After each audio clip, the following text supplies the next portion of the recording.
Hello, everyone, and welcome. We are really excited you could join us today. Just thought I'd jump in and let you know while people are still getting connected. We will be getting started in about 2 minutes. In the meantime, I'll just roll into a little promo video to set the stage for today. So I'll talk to you in a couple minutes.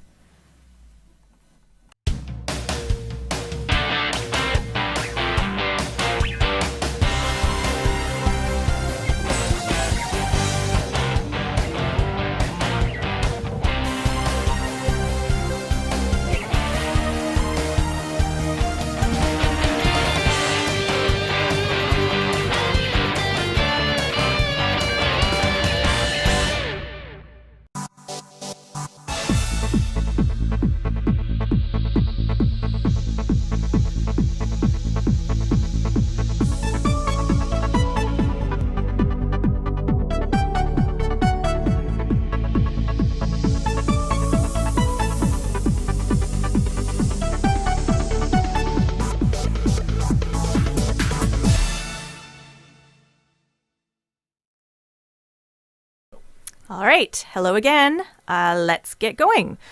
This is fantastic. I see we have participants on the line from all over the world. Thanks for joining, everybody.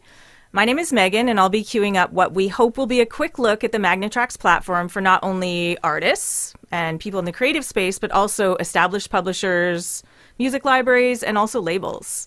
Our goal today is not to overwhelm you with an end-to-end tour of every single feature, but just to give you a taste for what it means to have Magnetracks as the foundation for how you prepare and release music, and also manage your business or your career for that matter. Before we get going, just a quick note that if you make it to the end of this presentation, which I'm sure you all will, we will be announcing something special as a reward. So please stick around if you can. Okay, so first of all, let's define what Magnetracks is and why it came to be. For this, I'm going to have to pass it over to Elliot Pister, the founder of Magnetracks. All right. Thanks, Megan. Hello, everybody. Good to be with you. When we first created Magnetracks several years ago, it was really to address what we saw at the time as a big gap in the process between making music and releasing it to the world. There's a heck of a lot that needs to happen to make music release ready. So that was Magnetracks 1.0. Basically, a platform to source out and prepare your releases. What we've done since that time is really a complete redesign of Magnetracks, where we've pushed the boundaries in a bunch of new directions to the point where Magnetracks can now be considered a really unique end-to-end platform for sourcing, preparing, promoting, distributing, and monetizing your music. We've also incorporated the best of what I would consider CRM features that you would find in something like Salesforce, where you can build your network and really improve your industry relationships and understand the people you work with and your fan base a little better, a little more deeply. So to illustrate all this, today we're going to paint two pictures for you. First is the day in the life of a music company that has a large and an active catalog.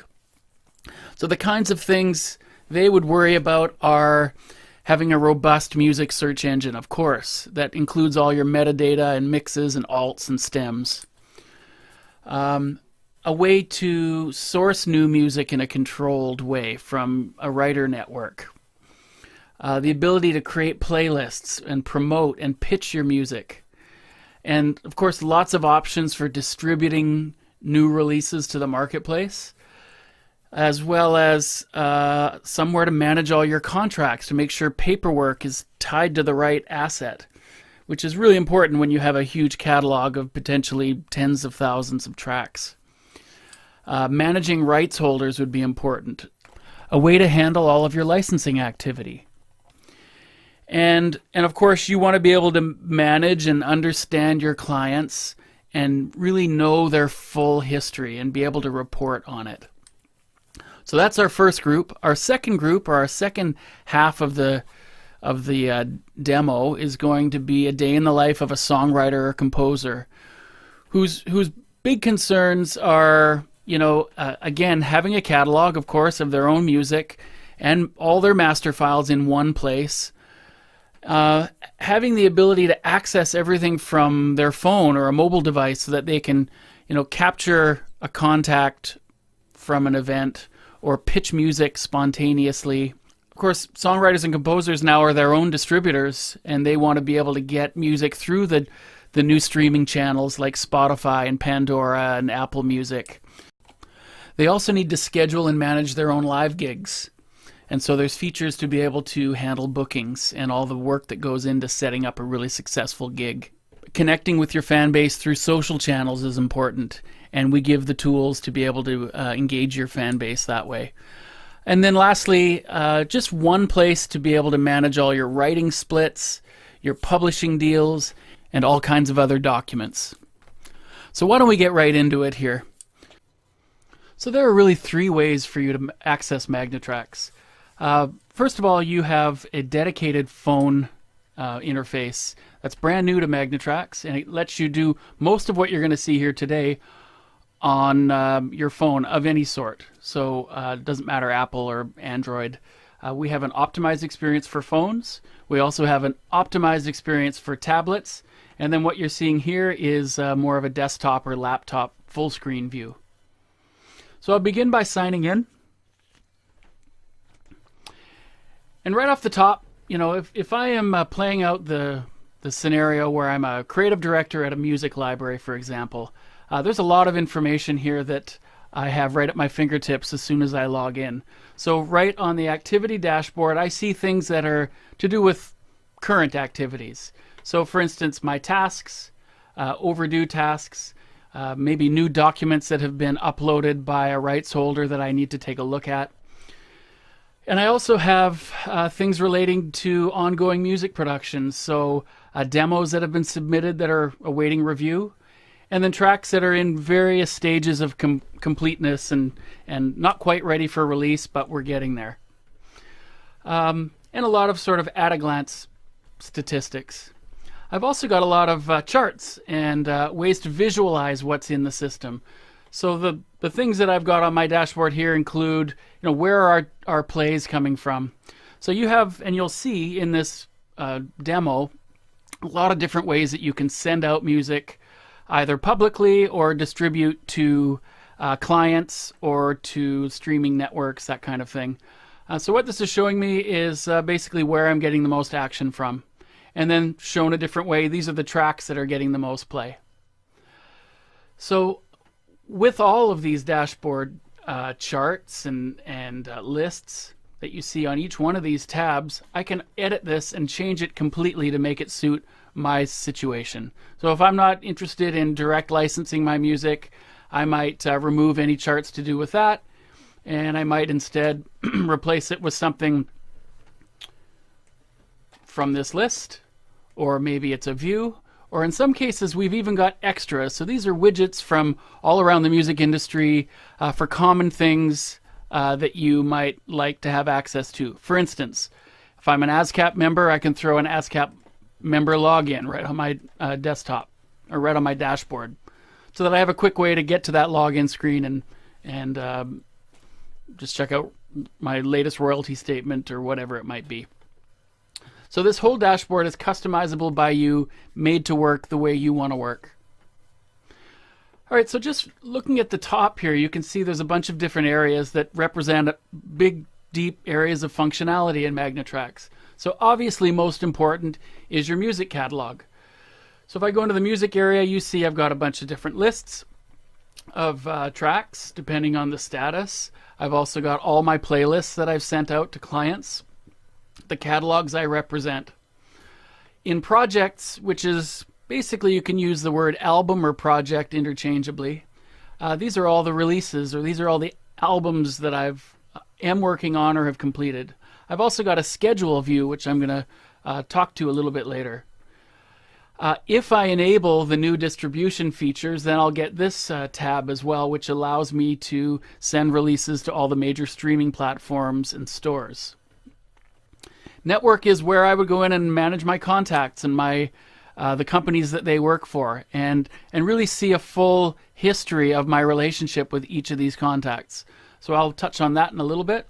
Rights is where I manage all my either licensing agreements, publishing agreements, anything where I'm assigning rights to tracks in my catalog. I can also import royalty statements into Magnetracks and use that data visually to represent it in a chart or on my dashboard and maybe identify some trends there. Documents is, like it says, a place to keep all of my contracts and agreements and anything that is in hard copy that needs to be connected to either the track that it relates to or the person that signed it. And just really kept handy and available when I'm doing some either research or when I'm sending out new material. Activities, like it suggests, all my open tasks, events, which are appointments, pitches that I've done recently, and if I want to just share stories, make announcements to other users in Magnetracks, I can do that here as well. If you're an artist, you're going to be interested in the gigs area, which is basically where you create and manage your bookings. And there's a lot of features that will help you get ready for bookings, collect your fees, and also promote to your fan base through various email lists. We'll touch on that a bit later as well. And then contributors are the rights holders to the music in your catalog. So other artists, co-writers, I'm able to put them into groups as well. If I have, a group of composers that I go to do a certain type of music, I can group them all up as, let's say, orchestral composers and deal with them in, as a group in a little bit more handy way. I can also see that I've got some notifications waiting for me. So this is stuff that might matter to me depending on which hat I'm wearing that day. But I can see, for example, a certain track of mine was made a favorite by somebody. So I sent them out a playlist. They listened to it. I can see that they liked one of the songs. So that's good for me to know, to be able to go to them and say, look, here's the 3 songs you liked. Let's discuss them. I can also see I've had a couple of demos that have been awaiting review for longer than 5 days. So these reminders are configurable. I can decide what I want to have show up as a notification. I can also decide how many days notice I want to have when an important event comes up.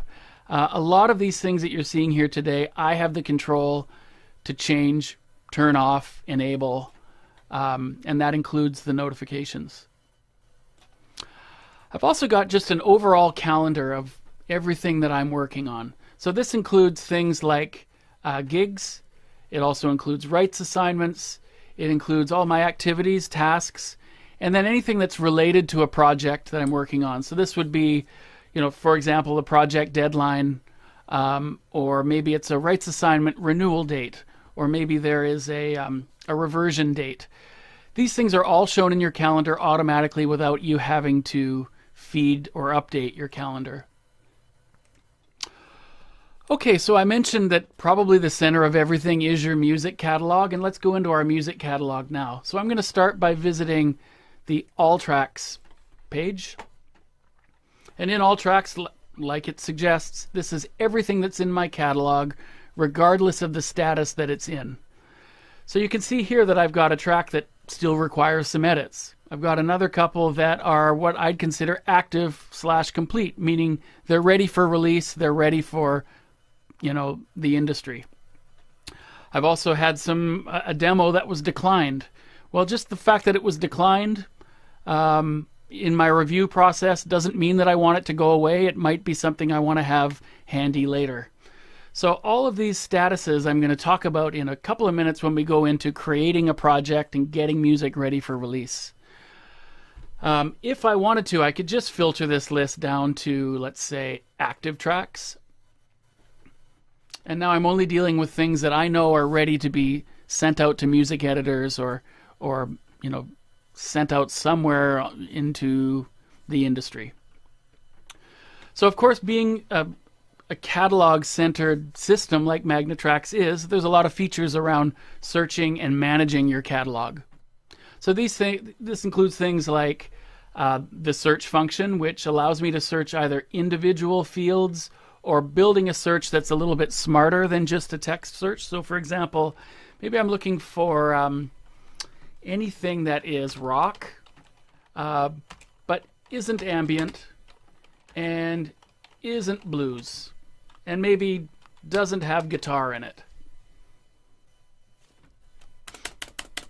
So I can see that as I'm searching, it's building suggestions for me. So I just remove the guitar ones so that I have a few more results.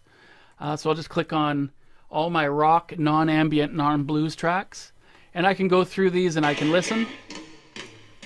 Of course, I've got a player at the bottom that I can skip through. I can also, if I want, with each one of these tracks, I've got all the different available versions, alt mixes, stems, they're all right here. So I can jump between them and just see the different edit lengths that I have, for example. And so that applies for, every track. Any version that you have is right here in the search function. So I can also just, to keep my catalog current and to keep my metadata complete, I can select a bunch of them and I can bulk edit anything right from this view without having to go in and individually change tracks. So I can update these all to funk if I think they're misclassified, for example. You also have the ability to do some smart searching on your catalog. So I've already filtered this down to rock, not blues, not country. Could be that I found a song here that I think is going to be really ideal for a certain client or for a certain scenario. So what I can do is ask Magnetracks to find me similar tracks. So when I click this, it searches all the metadata on all the music in my catalog, and it comes up with what it thinks are the highest rated tracks that match Mountaintop.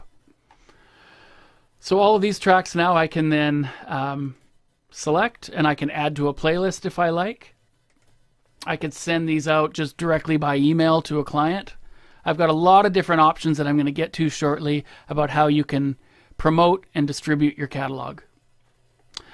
Another thing that I think is really important when you have a big, deep music catalog, you want to know where you might have a blind spot, where you maybe stylistically aren't as strong as you are in other places.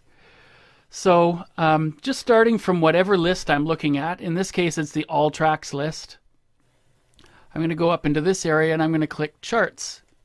And this will show me all the tracks that I've built in this search visually by a variety of different factors.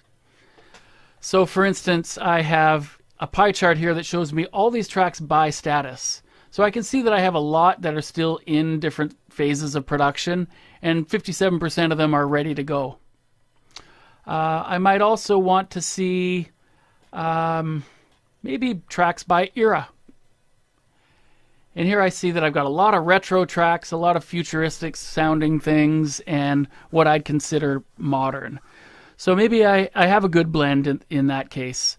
If I'm trying to find a certain genre and wondering why I can't find it, well, this will also tell me that as well. I only have 5 different categories of tracks in my catalog, so I'm missing lots here. This would help me decide what I need to produce next, possibly. All of the charts that you see in this list, I've created. So you can go into Manage Charts and Graphs, and you can create your own charts just with a point-and-click type approach and answer questions that you have that might be different than what I'm showing you here. So why don't we start our journey from a project? As I think that's where how most music makes it into your music catalog. Either if you're an artist or you are a publisher or label, you're sourcing out new music or you're creating new music. And so everything starts as a project. So when I go into our projects list here, I can see I've got 10. And for the most part, they are complete. They're active. I've started a couple and put them on hold. But you can also see here that when I post a project, I declare up front, how many tracks do I need to fill this release? So in this case, it's 10. I see that 11 tracks were submitted, either just by me as the artist, or if I've invited co-writers to submit, then they're able to do that as well by logging in and submitting to these projects. So I can see that 11 were submitted, 10 were approved, so that means 1 was declined. So let's just take a look at this project in a little bit more detail. So this one's called Rainbows and Unicorns, and it's a collection of children's songs. So in here, there's a lot of information that you can capture when you work through the project process. So I've given it some classification info, I've given it a description, I've set a release date, and I've also set a demo deadline date. So that really pertains to if I'm inviting other people to submit to it. After May 26th, they won't be able to submit any more demos. That's my cutoff date. Down in the contributors area, this is where I've actually invited specific people to pitch to this project. So there's two people, Mario and Andre, that have both been invited. If I don't invite anybody specifically, that means that everybody in my network will see the project and are able to submit to it. Okay, so that's a public project. So just going through the various areas here, I can see the tracks that have already been approved. I can see details about the project. So this gives me, stylistic references. Maybe there are things on YouTube or there are MP3s that I've uploaded.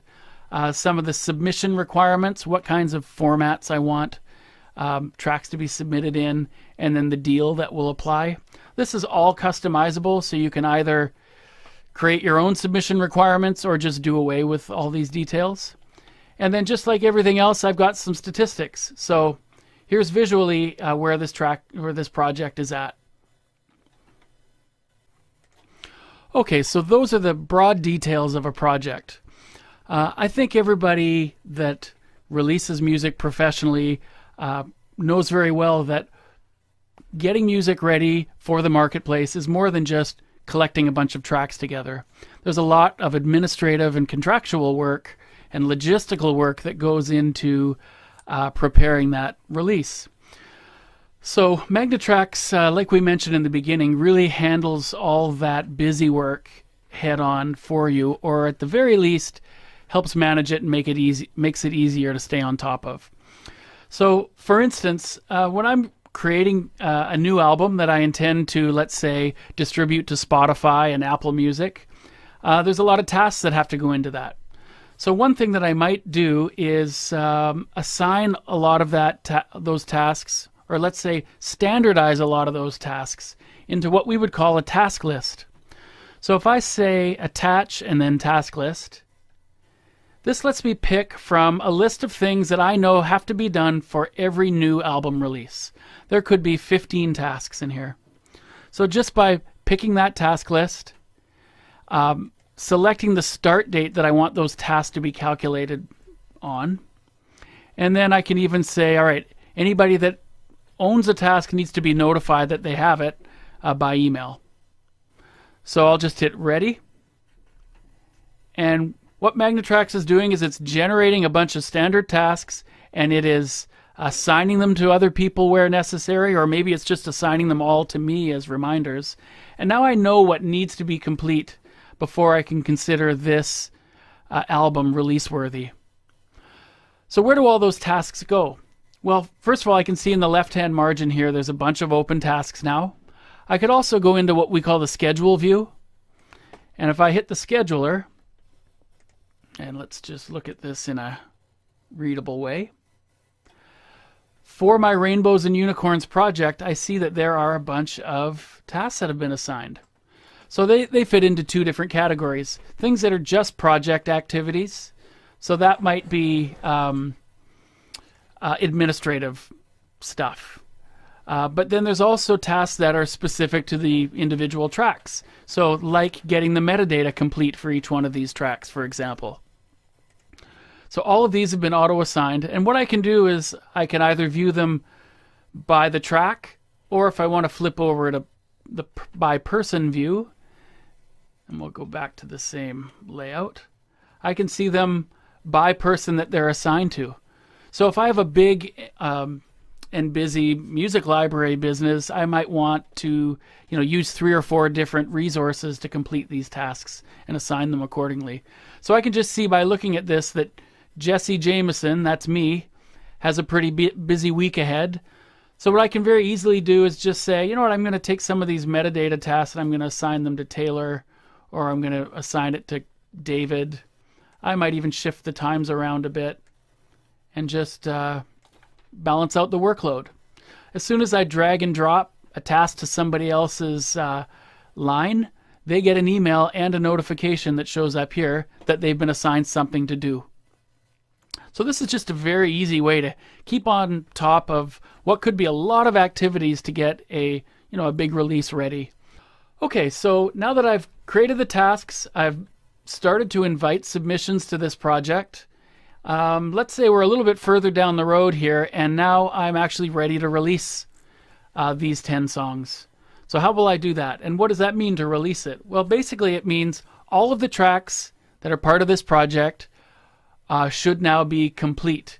So that means that the metadata has been filled out, all the audio files have been uploaded, any contracts that need to be provided, or let's say work for hire agreements or collaborator agreements, they've been signed and uploaded into the documents area, and it's ready to go into the marketplace. So when I hit the release button, Magnetracks quickly looks through the tracks and says, hey, at least one track will be excluded from this release because basically it's not yet ready. And maybe that's okay with me. So I'm going to say, yep, continue anyway. So now I've moved from a project to an actual release. So just to verify that that this is an album, it's for the Rainbows and Unicorns project. Maybe I want to give it a name, and who knows, maybe this is volume 2 of another one. And when I hit continue, now you'll see that we move into the distribution area of the system. So shortly I get a bunch of different choices here, and I have a 6-step process that I need to go through basically to meet all the requirements of the different streaming platforms that Magnetracks accesses. So I've got a title, I've chosen a release language, the label has been selected, I've classified it. I need to give it another additional genre or two, so I'm going to do that. And then I can name my pricing, or at least name my suggested pricing. Not every network or not every platform allows you to set your own pricing.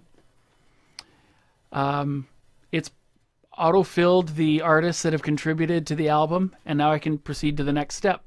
Upload my artwork, go on to the next. Now this is where it gets interesting. I mentioned earlier when I was showing you the music catalog features that you can have several versions of every track in your catalog. So this is my chance now to say, okay, which version of those tracks do I want to actually release here? So for instance, maybe Mountaintop is it's not the full version I want, but it's the underscore version that I want. So if I want, I can flick that over to underscore. Maybe I've had second thoughts and there's one that I don't want on this album, so I'll just click on that to remove it. And it could be that there's a track that isn't even part of this project that I'd like to add. So let's grab that one now, and let's say, well, Forever Zen, I think, also belongs on this release. So I'll pick the full version of that, hit update, and now I have a finalized track list. My next step is to move into naming the release schedule. So basically, when do I want this to appear on all the different platforms? So since I might be coordinating some marketing, some promotional efforts, I'm not going to release it right away. I'm going to make this a June 15th release. And I'll move on to the next step. And I even have control over which specific platforms I want this music to be on, as well as the territories in the world that I want it to be available in. Okay, so let's just simplify it a bit and say, you know what, the only place I want this is Spotify and Pandora. And rather than it being the entire world, I'm just going to narrow it down to, let's say, Central America. And I'll hit save. It's going to run a quick validation check to make sure that I've got all the metadata complete, that I've answered all the questions through the 5 steps before this, and now it's telling me, hey, you're ready to go. Click distribute now to publish this release. So when I hit distribute now, it's going to just confirm. And all that information is sent to in my case, Pandora and Spotify. And on June 15th, this project is going to be available for streaming. So that's really all there is to releasing music. Now, obviously, a month later, there's going to be some download data, and there's going to be some income from my release, hopefully. So now that I've done that, I can go into distribution, click all releases, and in here I see all the releases I've been working on. So there's a bunch that are incomplete, and I can see that there are also some more that have been published. And in that group sits my Rainbows and Unicorns release. Okay, so that's how to distribute music to the streaming networks and online stores. Another way, I mentioned that there's a lot of different ways to send music out. Maybe just as common is responding to requests from either music supervisors or ad agencies, whatever it may be. So let's walk through a scenario where I receive an email from this guy named Jeff Sau from Global Advertising. And he says, hey, I'm looking for anything that you can send over that fits a summertime, upbeat, classic rock, guitar-based vibe. So he's asking me to pitch him some stuff. So the first question I'm going to want to answer is, well, who's Jeff? And what have I sent him in the past? And so for that, I'll go into now Network. And I'll look him up in my contacts list. So somewhere in here is Jeff Sau. And I'll just double click here. And this brings me up a little history of his, or a little bit of info about him. But maybe more importantly is some of the history that I've shared with Jeff. So in here I can see, well, my activity log is showing 12 items. Let me go into that. And in here I can see that I've pitched a bunch of music to him in the past. And I want to make sure I obviously don't pitch him the same stuff. So it's a good thing to check this list. I might also want to look at past playlists I've sent him. So I've sent him Ominous Tracks, Rainbows and Flowers. I think what I'll do now, though, is create a new playlist and send it out to him. So first of all, let's do a search for what he was asking for. I think that was summertime, upbeat, classic rock, guitar-based. Sure, let's look for that. Summer, rock, guitar. What do we have? So it looks like there's 5 results in my catalog. Let's bring those up. And of course, I'll go through and listen to each of these.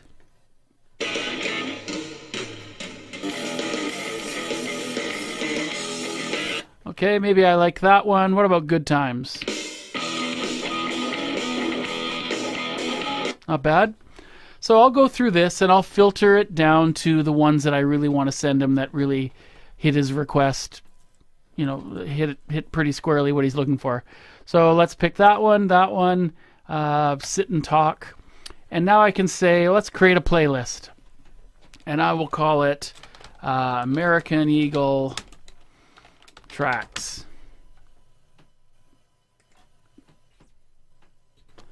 So now I've created this playlist and I can still work with it. All it's done is added these first few to the list.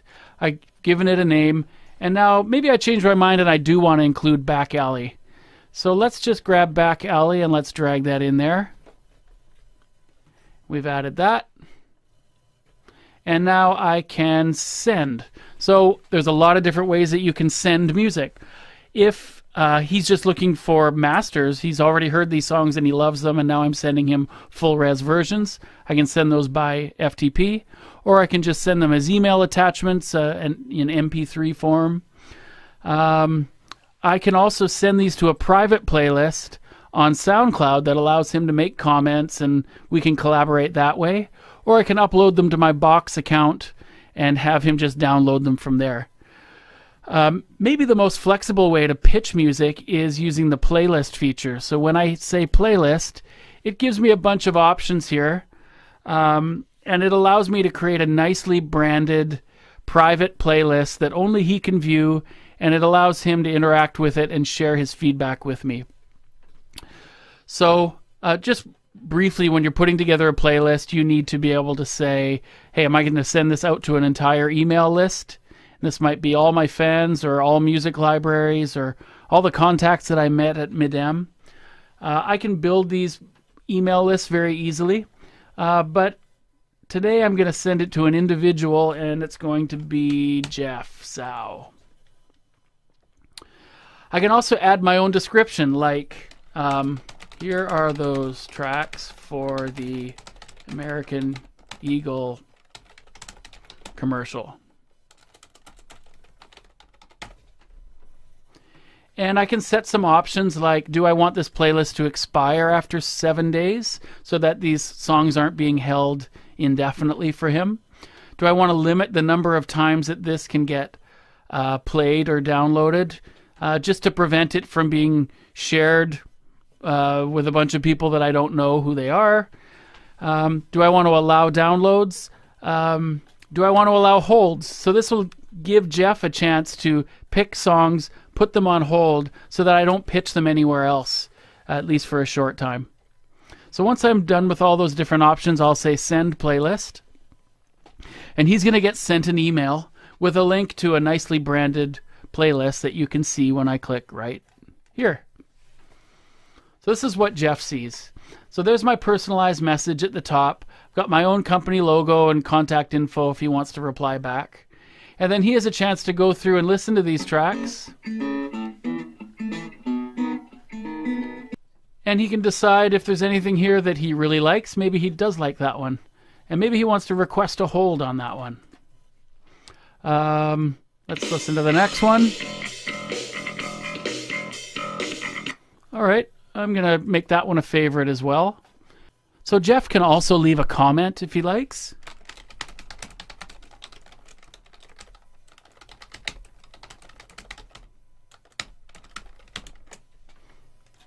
With every action that he takes here, I'm getting notifications. So meanwhile, back in my Magnetracks control panel, I can see that I've got a whole bunch of new notifications here. So if I scroll down, I can see, Jeff made Good Times a favorite. He also played Good Times. Airboat Summer Cruisin' was made a favorite by Jeff. So I'm getting a play-by-play here for where he's clicking on that playlist and what his comments are. I could also say that he's put a hold on Airboat Summer Cruisin'. So I'm getting real-time feedback to what he's doing. So let's take a look at Magnetracks now from an artist perspective.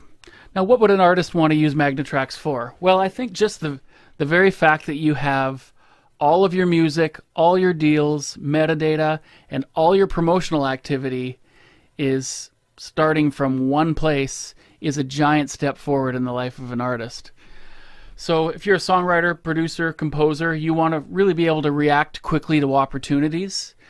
Maybe if you work with music libraries and there are call-outs, you want to be able to send your best work in without having to wait to get back to your studio and search through your hard drive for material. So what I'd like to do is, instead of just logging in through my browser, I'm going to start from my phone instead. And let's pretend I just got an email from a guy named Elliot McVeigh. And he says, I heard your track the other day and would love to hear more. Can you send me some more recent examples? So I absolutely can do that. So since I have Magnetracks on my phone, I also have access to my entire catalog and all the history that goes along with it. So I log into Magnetracks, and you can see that it's quite different on the phone, but for the most part, it's quite familiar.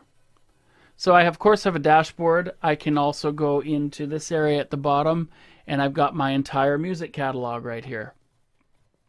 I can do a lot of the same things that you would expect, and that is build playlists, audition music, listen to all my various versions of those tracks, and just get my reply ready. So since this Elliot guy I don't really know yet, I'm first going to have to create a contact. So I'm going to click on the little plus icon on the top right, and this is where I can create just very quickly create a record without having to go into a long form. So I'll click contact.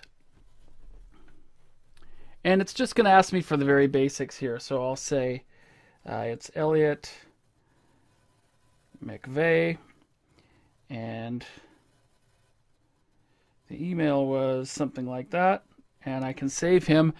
And now I have the ability to send him music. So let me go back to my music catalog. You'll notice that the ones I selected before are still selected. So it didn't lose that memory. So what I'm going to do is, again, pick another one, and then rather than create a playlist at the top, I'll just hit the Send Tracks button. And from here I can say I want to just send them by email. And that will wrap up all those tracks. So let me just show you on the left the ones I'm sending.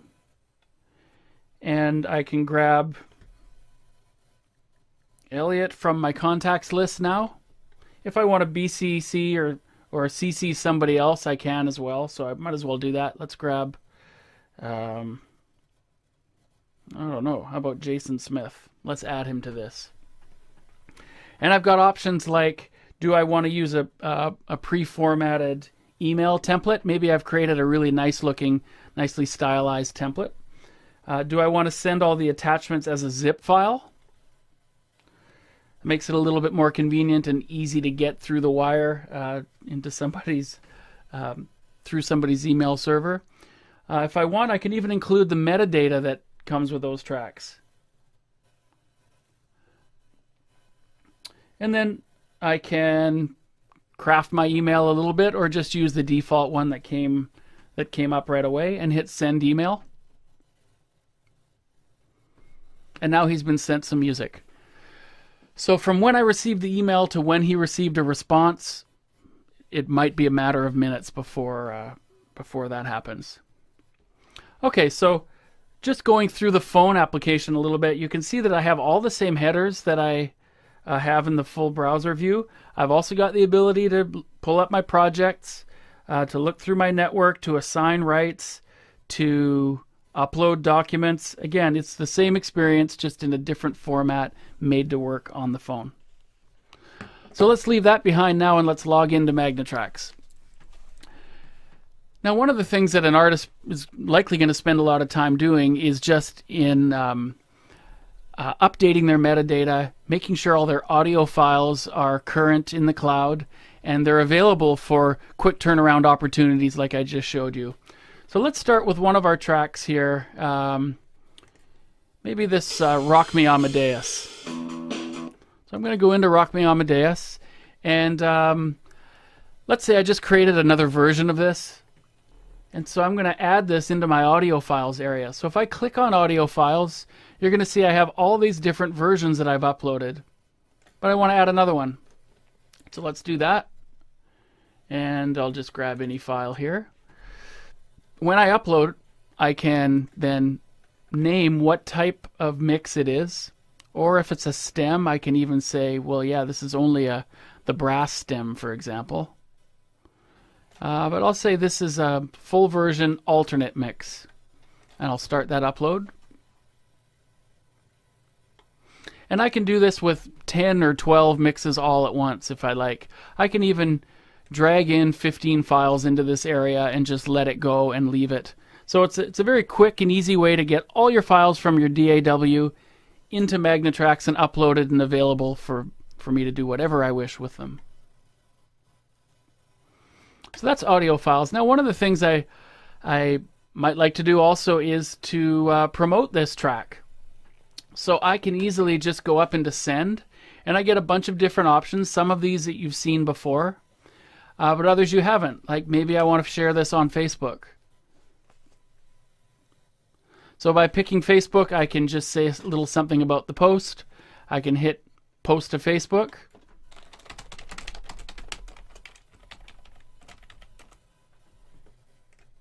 And now as people see my track online, play it, share it with others, I start to get some of that data that comes back here in the stats area. You see plays, views, downloads, favorites, shares. That all comes back to me. So I'm starting to build some of that data that ends up on the dashboard here like you saw earlier. So the same thing applies to Twitter, LinkedIn if I like, SoundCloud. A lot of different social networks, and we're adding more all the time, have that kind of integration with your Magnetracks catalog.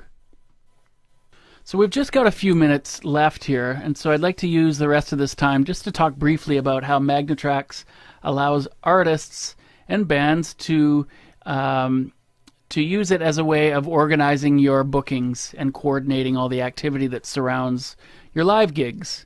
So up at the top, you see I've got a gigs area, and in here I've got the venues I play and the live shows that I've either booked or that are maybe in a pending status.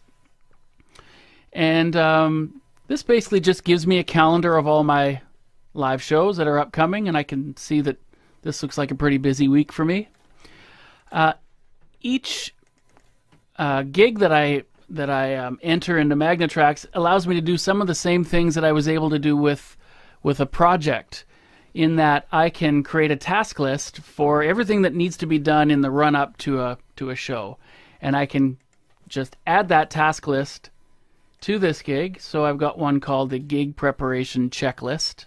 This might include things like rent equipment, book rehearsal space, and a variety of other stuff. I'm able to make my own checklists, so these are totally customizable, made to work for you. So some of these tasks might be assigned to me, some of them might be for other guys in the band. Doesn't matter. When I hit ready, it now creates those tasks. And now we've got some stuff scheduled, and we're able to kind of coordinate ourselves and get ready for this show. So I mentioned also the ability to have all the information on the venues that you play. And that's important because you'll notice if I go into venues, and if I find the Commodore Ballroom, I've got stuff in here that's really helpful to know about the facility itself. So who's my main contact when I'm on site? What's the gear setup? Is there amplification and microphones and a drum kit provided? All this stuff I can have in here so that I'm not kind of blindsided when I show up the day of. Okay, so that's gigs. I haven't showed you this yet, but also there is the ability to capture any fees that you earn. If you earn a percentage of the door or a percentage of ticket sales, you can track that in Magnetracks, and that will also show up back on the revenue portion of your dashboard. So you're able to really manage both sides of your business, both the live performances and what you do with your recorded works. So that's about all I wanted to show you in this session. Hopefully I've given you the sense that there's a lot of tools in here that are for music companies, but also just for independent artists and performers. There's a lot in here that will help them move their careers forward. So before I pass it back to Megan, I just want to touch on one other area here, and that is, what are we working on now in Magnetracks? So we've laid the groundwork for what we think is a really robust platform for music and for all the activity that surrounds it. But we're also working on a lot of other exciting stuff that I just wanted to share with you. You've seen that we're integrated with a lot of things already, like SoundCloud and Box and all the streaming services. We're also working on integrations with other things like MailChimp to be able to do coordinated email campaigns, TuneSat to be able to track usages and protect your copyright. MusicMark, which allows us to auto-register tracks for you in all the performing rights societies, at least the ones in North America for now. So if you're an ASCAP, BMI, SOCAN member, you'll just be able to select tracks and auto-register them with your PRO. Adobe Sign is giving us the ability to do electronic signatures on documents. So you can send out a contract, have it signed, get it back, and never have to touch a printer. And then lastly, AdReb for YouTube uses and collecting income from those. We're also working on making our catalog tools that I've showed you today public so that you can invite customers to come and listen to tracks, build their own playlists, and actually direct license them and follow an automated process to get a license for a track and pay for it. And then lastly, you're going to see that we've got some exciting new AI capabilities coming. And we'll be announcing more about that later, but we're going to be able to predict certain things just from the way you use your catalog and the way others use theirs about what kind of genres are trending, what kind of media are rising in prominence, and we'll be able to tell you what you should be producing next and give you a lot of really good statistics around that. So I think with that, I'm going to pass it back to Megan, and she can close things off for us. Thanks. Thank you, Elliot. That was great. I just want to add a few more things before we sign off. I want to make sure that everybody that wants to watch this at their own pace again can. So we have recorded the webinar, and if you'd like me to send you the link, I certainly will. Just reach out to support@magnetracks.com. Also, we offer a free trial of every edition of Magnetracks, and currently we have 3 editions. We have the Starter, Pro, and Business. So the Starter would be for artists. Business edition is for established labels and publishers typically. You don't get asked for a credit card or to make any commitments, so just feel free to sign yourself up by visiting our website at magnetracks.com. If you made it to the end of this webinar, we promised that there would be a bonus. So here it is. We are offering a promo code which gives you 25% off the subscription fee if you want to continue after the free trial.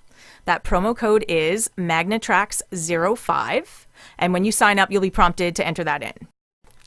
I want to thank you all for joining us today, and we look forward to hearing from you soon. Take care.